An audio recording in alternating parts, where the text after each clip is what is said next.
Barricades टूट चुके हैं, पुलिस की लाठियां बरस रही हैं और सड़कों पर चारों तरफ अफरा तफरी का माहौल है।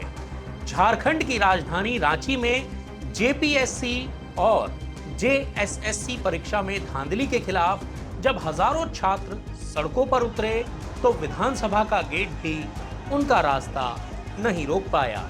पुलिस ने खदेड़ा, लाठियां चलाई, सिर फूटे, जवाब में बोतलें और चप्पलें भी चली।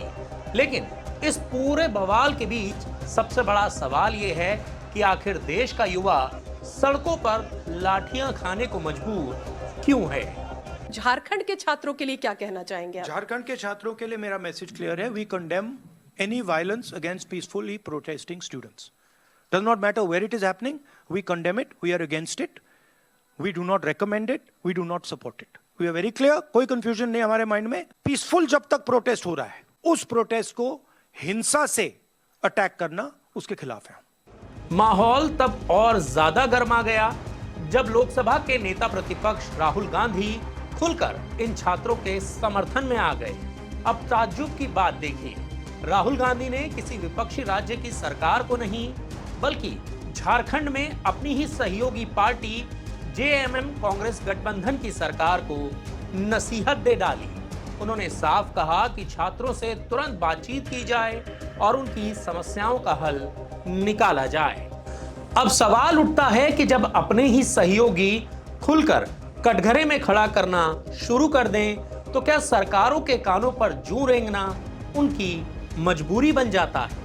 सबसे बड़ी और गौर करने वाली बात यह है कि इस दौर में भी युवाओं को आज महात्मा गांधी ही रास्ता दिखा रहे हैं। चाहे दिल्ली में कॉकरोच जनता पार्टी का आंदोलन हो या फिर रांची की सड़कों पर हुआ ये विरोध प्रदर्शन, युवाओं का पहला रास्ता शांतिपूर्ण सत्याग्रह का ही रहा है। युवाओं ने पहले शांति से अपनी बात रखी, बापू के अहिंसा के रास्ते पर चलकर अपनी आवाज बुलंद की। ये साबित करता है कि जब बात हक की हो तो शांतिपूर्वक किया गया आंदोलन ही सबसे बड़ा हथियार बनता है। ये आज का जेनजी युवा है, इसे किसी राजनीतिक पार्टी के झंडे की जरूरत नहीं है। ये युवा सोशल मीडिया पर अपनी आवाज उठाना जानता है, डिजिटल स्पेस में माहौल बनाना भी जानता है और जब पानी सर से ऊपर गुजर जाए तो सड़कों पर आकर सिस्टम की ईंट से ईंट बजाना भी जानता है। क्या ये आज के युवाओं का अपनी मांगे मनवाने का एक नया स्टाइल बन चुका है? वे जानते हैं कि जब तक सड़क पर दम नहीं दिखेगा तब तक कमरे में बैठी सरकारें उनकी आवाजें नहीं सुनेंगी। ये युवा तब तक पीछे नहीं हटते जब तक कि व्यवस्था घुटनों पर ना आ जाए। इस आंदोलन का सबसे बड़ा मोड़ तब आया जब घंटों के बवाल और तीखे विरोध के बाद प्रशासन को झुकना पड़ा। छात्रों ने अपनी मांगे रखी और सरकार को उनकी लगभग 98% मांगों को स्वीकार भी करना पड़ा। चाहे वो परीक्षा में पारदर्शिता की बात हो, धांधली की जांच की बात हो और री एग्जाम की बात हो। तो क्या इसका मतलब ये निकाला जाए कि अब आंदोलनों से एक नई राह निकल रही है? क्या आज का युवा ये साबित कर रहा है कि अगर इरादे साफ हों और एकता में ताकत हो तो तानाशाही रवैये अपनाने वाली सरकारों को भी झुकना ही पड़ता है। झारखंड का ये संग्राम कोई अकेली घटना नहीं है। बिहार से लेकर उत्तर प्रदेश और राजस्थान से लेकर दिल्ली तक प्रतियोगी परीक्षाओं में धांधली, पेपर लीक और सालों साल भर्ती अटकना एक राष्ट्रव्यापी मुद्दा बन चुका है।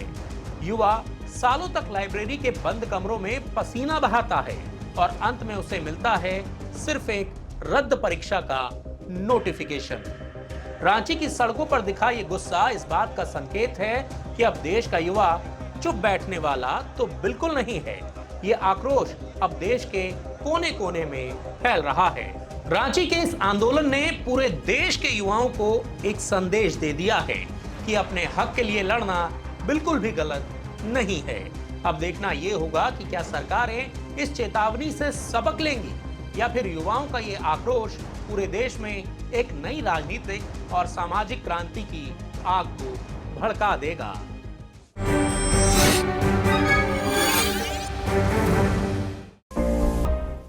जब गांव की पगडंडियों से निकलकर कोई लड़का शहर में कदम रखता है तो वो अकेले नहीं आता, उसके साथ आते हैं उसके पिता के सपने, माँ की दुआएं और पूरे परिवार का भविष्य।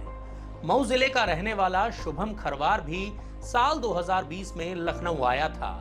लखनऊ विश्वविद्यालय के समाजशास्त्र विभाग में पढ़ते हुए शुभम का सपना सिर्फ इतना था कि पढ़ लिख कर कुछ बन जाए और अपने किसान पिता के आर्थिक बोझ को कम कर सके। लेकिन आज इन सड़कों पर चलते हुए शुभम के कदमों में उम्मीद नहीं, सिर्फ बेबसी और निराशा है। मेरा नाम शुभम खरवार है और मैं 2020 में लखनऊ में पढ़ाई करने आया था। बीए मेरा लखनऊ विश्वविद्यालय से हुआ, एमए भी मेरा लखनऊ विश्वविद्यालय से हुआ। 2 बार मैंने नेट दिया, लेकिन दुर्भाग्यपूर्ण एक तो पेपर लीक के कारण, जब एक बार नेट का लिखित परीक्षा थी उस समय पेपर लीक हुआ, उसकी वजह से मुझे बहुत ही आर्थिक बोझ झेलना पड़ा, क्योंकि मैं 2 बाई 2 के कमरे में रहता हूँ। मेरे परिवार के जो पिताजी हैं किसान हैं, वो किसी तरह गुजारा करते हुए मुझे पैसा भेजते हैं और मैं उस पैसे से अपना यहाँ का गुजर बसर करता हूँ। यूजीसी नेट 2024 का फॉर्म आया तो परीक्षा लिखित होनी थी। लाखों छात्रों के साथ शुभम ने भी दिन रात एक कर दिया। लाइब्रेरी की टेबल पर घंटों बैठकर पढ़ाई की, इस उम्मीद में कि इस बार का पेपर उसकी जिंदगी बदल देगा। लेकिन 19 जून 2024 की तारीख उस मेहनत पर पानी फेरने के लिए आई। खबर मिली कि पेपर लीक हो चुका है और यूजीसी नेट की परीक्षा रद्द कर दी गई है। इस झटके में सालों की तपस्या और परिवार का भरोसा चूर चूर हो गया। अब मैं भी लगातार प्रयासरत रहा हूँ, लगातार कोचिंग किया, उसके बाद पेपर दिया, लेकिन पेपर लीक हो गया। इसकी वजह से मेरे घर वाले भी बहुत प्रेशर में रहते हैं कि क्या कर रहे हो वहाँ पे, क्या जब पेपर लीक हो रहा है उसके बावजूद भी किस तरीके की तैयारी चल रही है। तो उनको किसी तरह समझाते हुए वहाँ पे मैं अपनी बातों को व्यक्त करता हूँ, लेकिन बातों को व्यक्त करने के अलावा भी मानसिक रूप से जो एक टॉर्चर है वो एक छात्र कैसे झेल रहा है, ये सरकार नहीं समझ पा रही है। शहर में रहकर पढ़ाई करने का खर्च कम नहीं होता। 2 बाई 2 का छोटा सा कमरा, हर महीने का किराया, खाने पीने का खर्च और फीस के अलावा किताबों का खर्चा। जब फसल अच्छी ना हो तब भी एक किसान पिता अपना पेट काट कर बेटे को पैसे भेजता है, लेकिन जब परीक्षा रद्द हो जाए तो पिता से अगले महीने का खर्च मांगते हुए भी एक बेटे की आत्मा कांप उठती है। ये पेपर लीक इतना बड़ा आर्थिक बोझ बन गया है, जिसकी वजह से हर समय जो छात्र है वो एक मानसिक प्रताड़ना से झेल रहा है। आप सोचिए कि जो बच्चा 2 लाख 3 लाख रुपए की कोचिंग करके फिर पेपर देने जाता है, फिर उसको कुछ समय बाद पता चलता है कि पेपर लीक हो गया, उसके ऊपर क्या बीतेगी। और इसी जो मानसिक प्रताड़ना की वजह से कई बच्चे सुसाइड भी कर लेते हैं, और सुसाइड का कारण भी यही पेपर लीक है। अब मैं भी लगातार प्रयासरत रहा हूँ, लगातार कोचिंग किया, उसके बाद पेपर दिया, लेकिन पेपर लीक हो गया। इसकी वजह से मेरे घर वाले भी बहुत प्रेशर में रहते हैं कि क्या कर रहे हो वहाँ पे, क्या जब पेपर लीक हो रहा है उसके बावजूद भी किस तरीके की तैयारी चल रही है। तो उनको किसी तरह समझाते हुए वहाँ पे मैं अपनी बातों को व्यक्त करता हूँ, लेकिन बातों को व्यक्त करने के अलावा भी मानसिक रूप से जो एक टॉर्चर है वो एक छात्र कैसे झेल रहा है, ये सरकार नहीं समझ पा रही है। सोचिए, उस कोचिंग की फीस, उन रातों की नींद और उस बाप के पसीने की क्या कीमत लगाई इस व्यवस्था ने। एक पेपर का बिक जाना सिर्फ एक परीक्षा का रद्द होना नहीं है, ये किसी गरीब के चूल्हे का बुझ जाना है, किसी पिता की कमर का टूट जाना है और एक युवा की जवानी को अनिश्चितता के अंधेरे में धकेल देना है। इस ठहरे हुए पानी की तरह ही आज लाखों छात्रों का भविष्य भी थम गया है। सालों से तैयारी कर रहे अभ्यर्थियों का मनोबल अब जवाब दे चुका है। ये कहानी सिर्फ शुभम की नहीं है, बल्कि देश के उन तमाम गरीब और किसान परिवारों की है जिनके सपनों की बलि ऐसे ही पेपर लीक माफिया चढ़ा देते हैं। सवाल एकदम सीधा है कि आखिर कब तक सिस्टम की इस नाकामी का हर्जाना शुभम जैसे होनहार छात्रों को अपनी जवानी और अपने सपनों से चुकाना पड़ेगा, और कब तक एक किसान का बेटा अपने जायज हक की पढ़ाई के लिए यूं ही सड़कों पर भटकता रहेगा।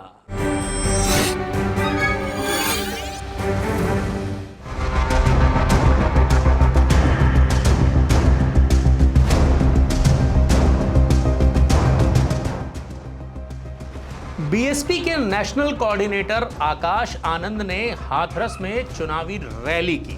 और क्या रैली की, उन्होंने भरे मंच से अखिलेश यादव और राहुल गांधी दोनों को ही नाप दिया। अखिलेश आनंद और राहुल गांधी को आकाश आनंद ने अंकल तक कह दिया, लेकिन बुआ जी के डर से वो बीजेपी के बड़े नेताओं को भूल ही गए। सुनने में थोड़ा अजीब लगा, है ना? लेकिन यही आज की उत्तर प्रदेश की सियासत का सबसे नया और चटपटा ड्रामा है। उत्तर प्रदेश की राजनीति में सालों से एक ही घिसा पिटा गाना बज रहा था। सपा और कांग्रेस वाले दिन रात एक ही रट लगाते थे कि बीएसपी तो बीजेपी की बी टीम है, बुआ और बीजेपी के बीच अंदरूनी मैच फिक्स है। लेकिन जैसे जैसे चुनाव पास आ रहे हैं, बीएसपी के नए नवेले उत्तराधिकारी आकाश आनंद मैदान में उतरे और उन्होंने ऐसा डायलॉग मारा कि विपक्षी भौचक्के रह गए। आकाश ने सोचा होगा, चलो भाई एक ही तीर से दो शिकार करते हैं और बी टीम वाला टैग हमेशा के लिए उखाड़ फेंकते हैं। अब जरा पर्दे की पीछे की कहानी समझिए कि आखिर आकाश आनंद ने किया क्या है। उन्होंने समाजवादी पार्टी और कांग्रेस पर ऐसा हमला बोला कि राजनीति के सारे कायदे कानून साइड हो गए। आकाश आनंद ने भरी जनसभा में कांग्रेस के राहुल गांधी और समाजवादी पार्टी के सुप्रीमो अखिलेश यादव को सीधे सीधे अंकल कहकर बुला दिया। जी हां, अंकल। और सिर्फ अखिलेश यादव पर ही ये बात नहीं रुकी। सोचिए, जनसभा में जनता तालियां बजा रही थी और उधर अखिलेश और राहुल सोच में पड़ गए होंगे कि ये अचानक कौन सा नया रिश्ता निकल आया है। आकाश आनंद का एक ही मकसद था, वो भरे मन से ये दिखाना चाहते थे कि वो ना तो सपा के दोस्त हैं और ना ही कांग्रेस के। वो तो बस युवाओं के नए नेता हैं जो इन अंकल वाली राजनीति को नापने के लिए निकले हैं। लेकिन जरा रुकिए, कहानी का असली मजा तो यहीं से शुरू होता है। आकाश आनंद ने सपा और कांग्रेस के बड़े बड़े नेताओं के नाम लेने में तो रत्ती भर संकोच नहीं किया। राहुल को अंकल कह दिया, अखिलेश को भी अंकल कह दिया और जमकर इन दोनों पर निशाना भी साधा ताकि उन पर किसी एक पार्टी का सपोर्टर होने का ठप्पा ना लगे। लेकिन जैसे ही बात बीजेपी पर हमला बोलने की आई तो अचानक से ही आकाश आनंद की गाड़ी पर ब्रेक लग गया। जी हां, मंच पर खड़े होकर आकाश आनंद ने यूपी के मुख्यमंत्री योगी आदित्यनाथ का नाम भी ले लिया, नितिन गडकरी का नाम भी ले लिया। लेकिन जैसे ही बात देश के सबसे बड़े नेताओं की आई, यानी कि प्रधानमंत्री नरेंद्र मोदी और गृह मंत्री अमित शाह की, तो आकाश आनंद की जबान पर जैसे ब्रेक लग गया। अब सवाल ये उठता है कि आखिर ऐसा क्यों हुआ? क्या वाकई में ही मायावती यानी कि बुआ जी से इतना डर था कि आकाश आनंद मोदी और शाह का नाम लेने से बचते दिखे, या फिर ये कहा जाए कि ये सोची समझी रणनीति का हिस्सा है? विपक्ष तो तुरंत चिल्लाने लगा, देखो हमने कहा था ना, चाहे आकाश आनंद कितना भी अंकल अंकल चिल्ला ले, लेकिन जैसे ही दिल्ली वाले बड़े साहबों की बात आती है तो बीएसपी के नेताओं के पसीने छूट जाते हैं। अब जनता भी सोच में पड़ गई है। एक तरफ तो आकाश आनंद ने राहुल और अखिलेश पर कड़ा हमला करके ये साबित करने की कोशिश की कि बीएसपी अपने दम पर चुनाव लड़ने वाली है और किसी की भी बी टीम नहीं है, लेकिन दूसरी तरफ बीजेपी के टॉप लीडर्स पर उनका ये मौन फिर से वही पुराना शक पैदा कर देता है। तो लब्बो-लुबाब ये है कि उत्तर प्रदेश की राजनीति में रिश्ते बनते और बिगड़ते बिल्कुल भी देर नहीं लगती। आकाश आनंद ने अखिलेश और राहुल को अंकल कहकर हेडलाइंस तो बटोर ली, लेकिन क्या सिर्फ नाम बदलने और रिश्ते गिनाने से चुनाव जीता जाता है? सवाल बड़ा है। वैसे कांग्रेस और सपा को नापने चले आकाश आनंद क्या बीजेपी के उस अवैध किले को भी छू पाएंगे जिसका नाम लेने में भी उनके कदम डगमगा गए? या फिर बुआ जी के डर की ये कहानी 2027 के चुनावों तक ऐसे ही चलती रहेगी? इस पर आपकी जो भी राय है कमेंट करके अपनी राय हमें जरूर बताएं और जाने से पहले इस वीडियो के बारे में भी बताइए कि आपको ये वीडियो कैसा लगा। इसके अलावा हमारे YouTube चैनल द फेडरल देश को लाइक करना, सब्सक्राइब करना बिल्कुल मत भूलिएगा। तो आज के इस वीडियो में इतना ही।